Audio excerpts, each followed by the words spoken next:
Satish Kumar the ముమ్మాటికి YCP నేతలు చేసిన హత్య అన్నారు AP Yadava corporation chairman Narasimha Yadav. Parakamani కేసులో సాక్ష్యాలను తారుమారు చేసేందుకే దారుణంగా హతమార్చారని ఆరోపించారు.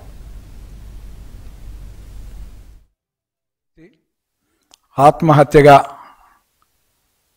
చిత్రీకరించే దిశగా వైసీపీ సాక్షాత్తు అక్కడ టీటీడీ బోర్డు చైర్మన్గా పనిచేసిన కరుణాకర్ రెడ్డి ప్రెస్ మీట్ పెట్టి మాట్లాడడం చూసాం. హత్య జరిగిన వెంటనే తిరుపతిలో కరుణాకర్ రెడ్డి ప్రెస్ మీట్ పెట్టి అది ఆత్మహత్య, దానికి ఏదైతే అక్కడ అధికారులు ఎవరైతే ఉన్నారో వాళ్ళు దానికి సంబంధించి నా పేరు చెప్పమని, అంటే కరుణాకర్ రెడ్డి పేరు చెప్పమని సతీష్ కుమార్పై ఒత్తిడి తెచ్చారు, కాబట్టి అతను ఆత్మహత్య చేసుకున్నారనే విధంగా ప్రెస్ మీట్లో మాట్లాడిన కరుణాకర్ రెడ్డి ఈరోజు ఒకటే ప్రశ్నిస్తాను.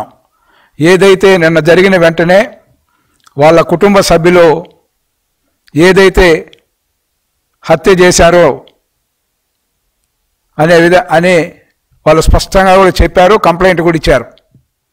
దీనికి ఏమని సమాధానం చెప్తాడు కరుణాకర్ రెడ్డి?